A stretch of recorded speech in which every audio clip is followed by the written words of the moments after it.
tidak perlu pemberian teknologi pengurang nyeri. Tapi kalau nyeri sedang sampai berat, ya kita harus nanti siapkan teknologi pengurang nyeri. Ya, sekarang kita mulai dengan cek human sign. Pertama kali kalau kamu ketemu pasien ibu pasca melahirkan vaginal maupun ST, kalau dia belum aktif itu harus cek human sign. Silakan.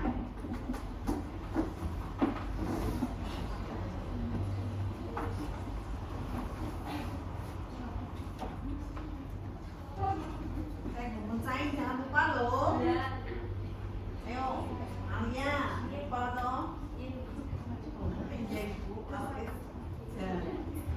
Dicek dulu kan, dipalpasi dulu sebelumnya apakah ada nyeri dan ada spasme sebuah tungkai, baru dilakukan cek human sign.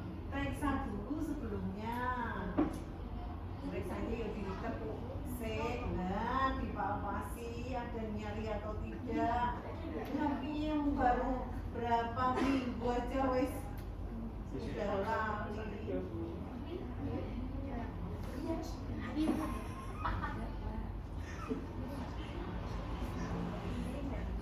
Kenapa sih dia aku ketawa?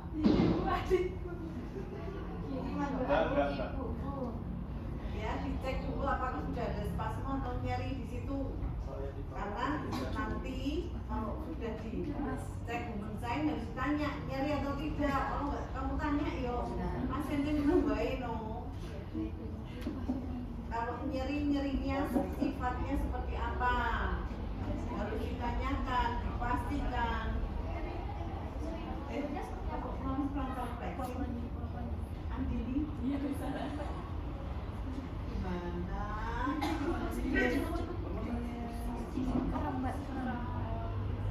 Ngeceknya lututnya ekstensi, ngecek human sign-nya lututnya ekstensi, tapi untuk ngecek sebelumnya apakah di situ ada nyeri atau spasme, kamu tepuk lututnya. Tepuk dulu itu gimana? Ini kan hanya pengulang, ya.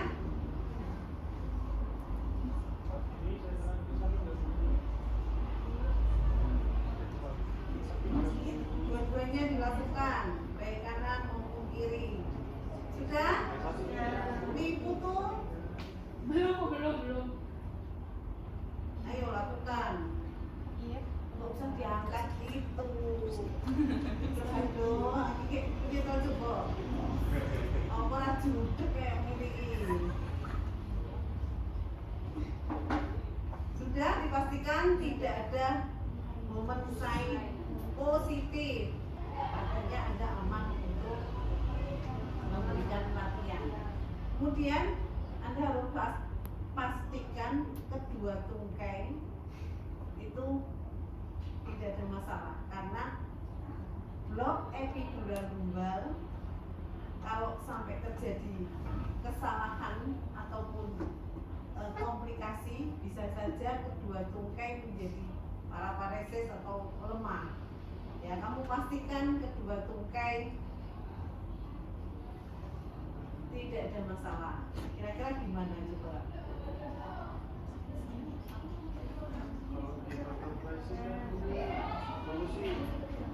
Ya, mesti digerakkan aja. Paling gampang aku menggerakkan. Ingat sebentar, insisi di perut sebelah bawah umbilikus mesti hati-hati, jangan sembarangan. Ya. Suruh menggerakkan kaki yang kanan atau kiri, ada masalah enggak?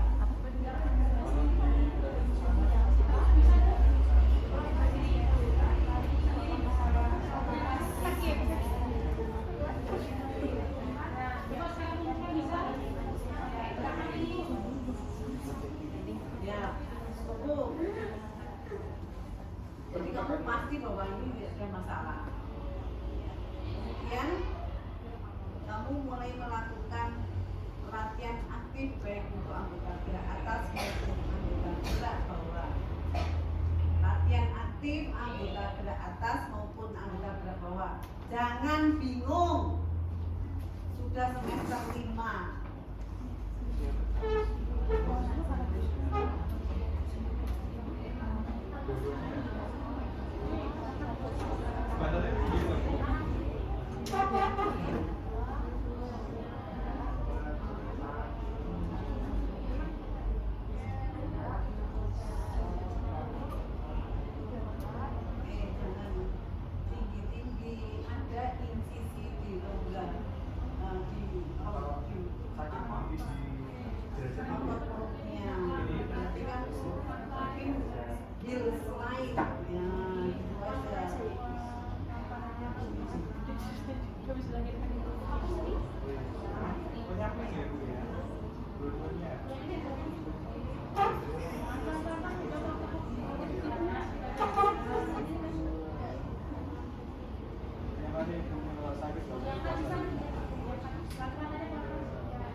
Jangan mengiritasi infusi di perutnya.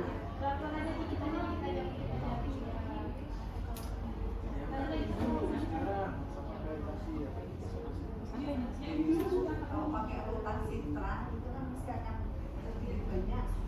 Jangan melakukan itu.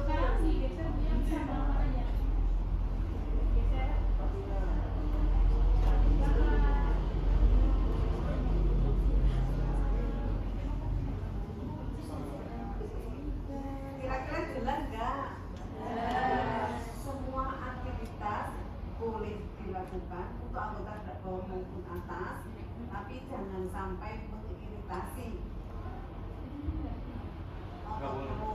Ya, nggak usah angkat-angkat ini, kan sih gerakan biasa aja yang tidak membuat atau menstimulasi nyeri. Sudah, kemudian mulai mengaktifkan otot perut. Gimana caranya? Ya enggak usah ya kan loro. Kepalanya dia jari-jari ya. Nafas perut. Tapi kalau misalnya Rutin, besarkan. Tarik nafas, rutin, besarkan.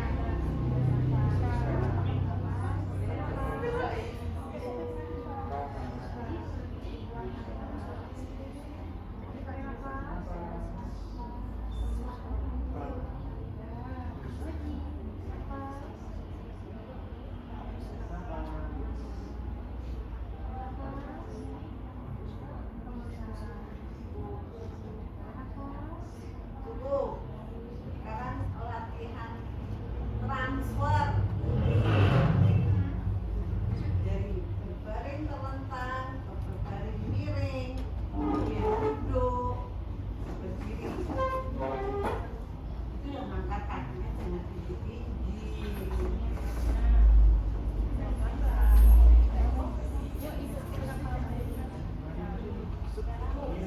Isinya nggak usah pakai ini, sudah pelan-pelan aja. Kalau perlu dibantu fisioterapisnya, karena kalau gini otomatis mengiritasi. Jadi bantu fisioterapisnya sudah mengirimkan jalan sendiri. Kalau nggak masalah, Siap-siap duduk kan?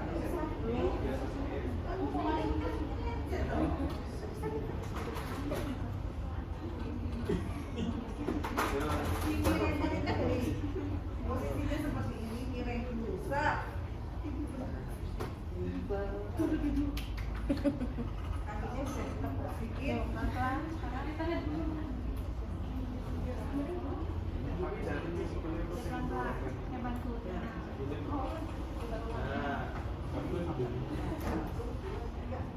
Nah, gampang.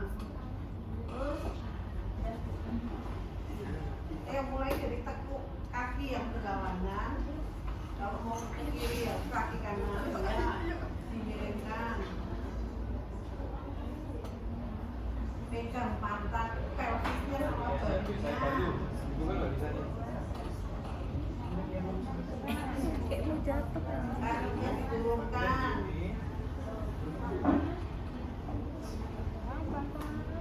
Kemudian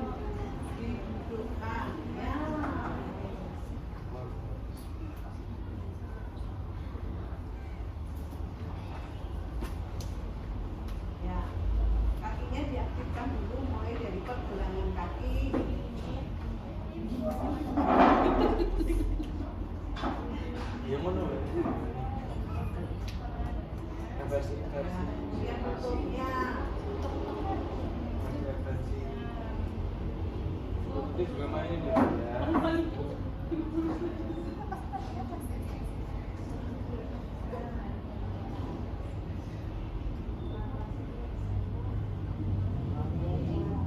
cepet-cepet. Kalau back ini kan terlalu tinggi ya, kemudian berdiri, berjalan, sudah itu aja. Begini bisa.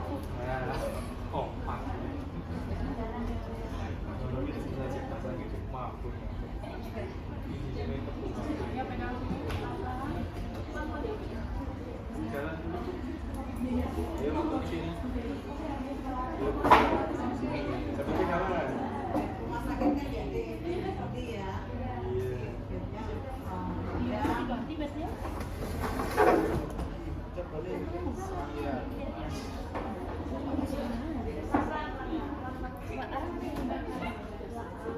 kalau kamu bentar, sudah ya. Kalau kamu mendapati pasien misalnya kesakitan dengan insisinya, itu bisa dengan diberikan misalnya anduk atau bantal tipis ya, untuk menyapot daerah yang diinsisi ya. Jadi itu sebenarnya untuk mengurangi sakit pada saat bergerak, tahu. Jadi diberikan bantal tipis pada daerah insisinya, kemudian dipegang ya. Kalau batuk misalnya kan nyeri, kalau batuk itu bisa kalau mau batuk tanpa anduk tipis ataupun bantal tipis ataupun anduk ya, itu akan mengurangi nyeri. Kemudian bisa juga digunakan pada saat bergerak. Kalau bergerak sakit itu pegang support dengan bantal ataupun handuk tipis ya, itu akan mengurangi nyeri sehingga ambulasi bisa segera dilakukan oleh pasien. Begitu ambulasi berarti apa? Problem DBT-nya hilang. Jelas? Untuk problem yang lain yaitu penurunan elastisitas sekaligus penurunan kekuatan otot perut, itu nanti dilakukan setelah paling cepat 3 minggu pasca melahirkan. Jelas? Gampang banget kan? Pokoknya yang diingat-ingat ada insisi, kemudian melahirkan, ada mesti ingat itu, sehingga memberikan latihan itu mesti tidak sampai membuat masalah. Nah, kalau suruh ngangkat gini untuk pemuatan atau perut, ya masih sakit tuh. Ya, satu-satunya mengaktifkan otot perut tanpa menimbulkan rasa sakit ya kontraksi otot perut secara statis atau dengan bernapas dalam menggunakan pernapasan perut. Sudah begitu pasien sudah jalan, selesai ya. Ada yang mau ditanyakan? Ngerti bedanya antara pasca melahirkan perwaginam di rumah sakit, pasca melahirkan perwaginam setelah 40 hari, pasca melahirkan dengan operasi ST? Bedanya ada, tapi sangat tipis. Kamu harus paham benar. Kalau paham benar kan nggak perlu bingung kan. Jelas? Bisa membedakan ya. Kamu ngerti kabeh kok gimana bisa membedakan? Baru kemarin aja sudah lupa. Baca lagi, pahami lagi, kemudian bandingkan ketiganya. Bedanya di mana? Jelas ya? Untuk pasca melahirkan, untuk pasca operasi ginekologi yang perlu diingat, Anda harus ngerti benar kaosanya atau atau penyebab dilakukannya operasi. Kalau seperti saya sampaikan kemarin, kalau dia CA yang sudah lanjut, kemungkinan kan kondisi umumnya pasien tidak begitu baik. Ya, jadi targetnya nggak usah muluk-muluk. Kalau misalnya kondisi sebelumnya itu baik, ya misalnya mioma uteri, orangnya masih muda, itu kan kemungkinan kan prognosisnya baik. Itu kamu target ya pasien bisa segera beraktivitas fungsional secara mandiri. Tapi kalau penyakitnya misalnya karsinoma, dilakukan histerektomi, kemudian stadiumnya sudah lanjut, kondisi umumnya nggak baik, ya nggak usah, targetnya nggak usah sampai dulu, ya. Apalagi kalau usianya sudah tua, udahlah, ya. Jadi nggak perlu sampai ini harus bisa aktivitas mandiri.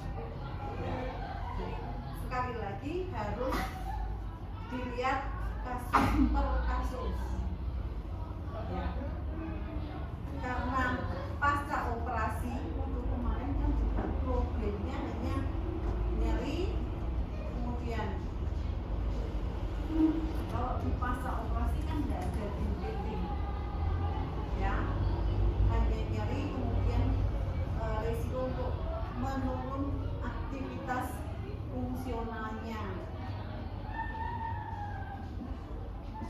Kira-kira bisa membedakan nggak antara ST dengan pasca operasi ginekologi? Yang satu problemnya pasca melahirkan plus pasca operasi, yang satu hanya pasca operasi. Kan beda. Kalau pasca melahirkan berarti problemnya ada dua, potensi DVT sama penurunan elastisitas otot perut.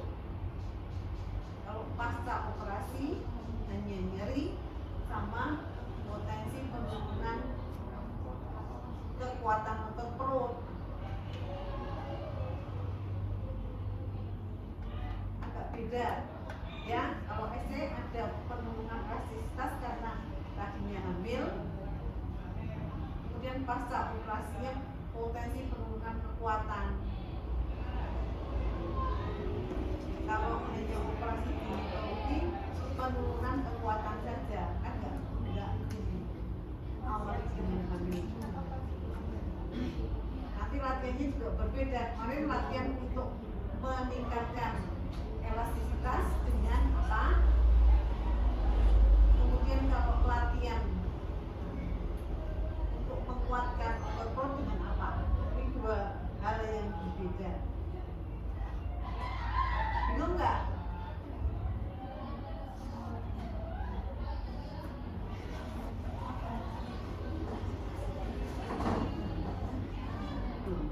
Gimana?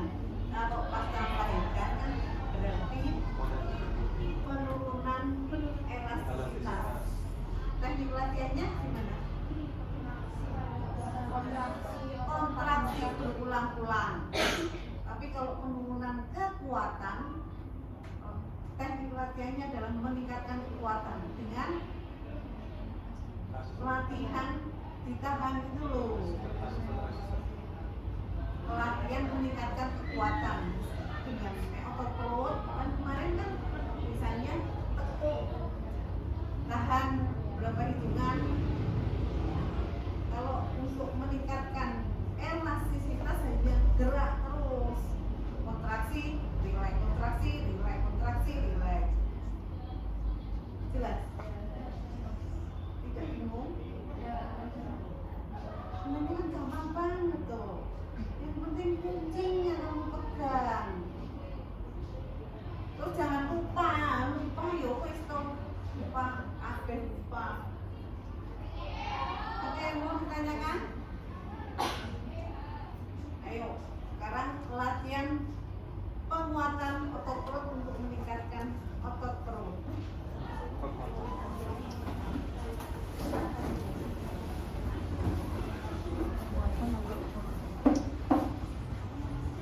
Latihan penguatan. Ayo.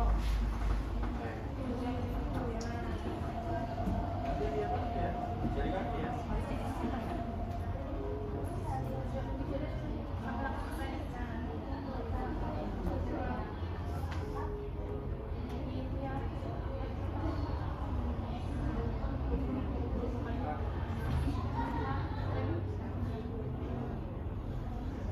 Ya, jangan hanya satu macam, mestinya bermacam-macam, paling nggak 6 atau 6 macam.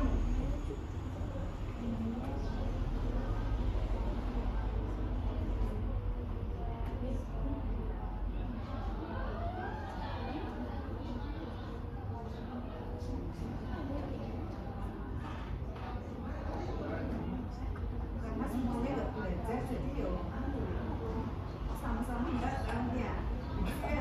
Ada yang belum mempelopori. Kalau satu anu semuanya mesti ngikutin. Ya, untuk rectus abdominis angkat kepala. Itu aja satu macam angkat kepala sedikit. 2 sampai bongkel angkat, 3 sampai sit up. Semuanya itu adalah untuk kekuatan.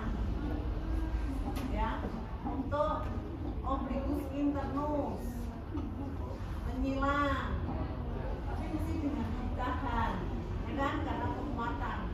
Ayo lakukan. Yang gampang sih ya. Ini lagi. Itu sit up. Ini biasa. Angkat 1, 2, 3,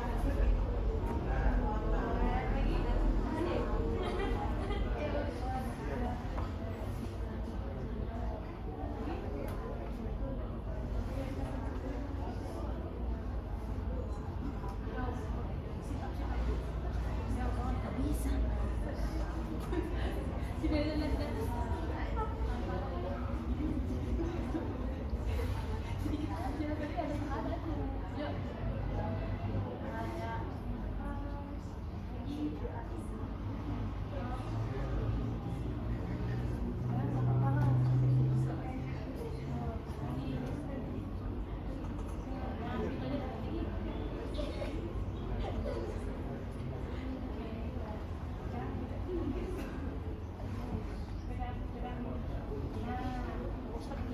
ada yang bingung, ada yang bingung.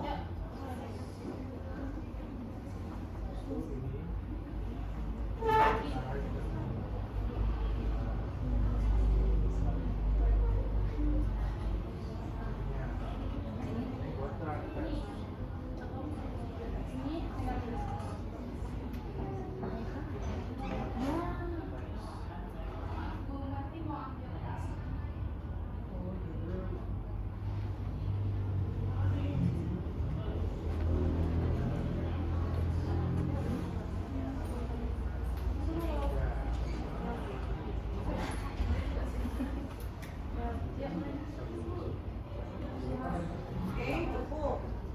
Dan ngerti ya? Kekuatan ya kamu kan bisa kemudian di bagian bawah, ya kan? Maksudnya angkat tungkai, tahan, ya bisa kalau cuma gerakan gampang, ya. Sekarang coba berikan latihan untuk meningkatkan elastisitas.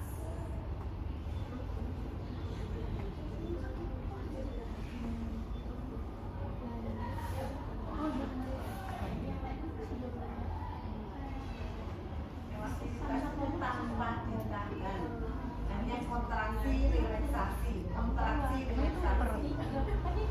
Jangan bingung, ya.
Tahan.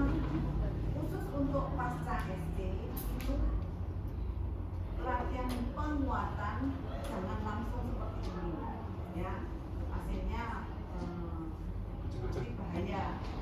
Dan mestinya kita nunggu tensil strength-nya, jadi bekas insisi tadi harus sambungannya kuat, itu paling cepat 3 minggu. Mesti Anda mulai dari yang ringan-ringan, kemudian sedikit demi sedikit bertahap ke gerakan-gerakan yang berat. Ya, set up itu berat. Ya, jadi jangan sampai diberikan pada latihan yang masih awal-awal.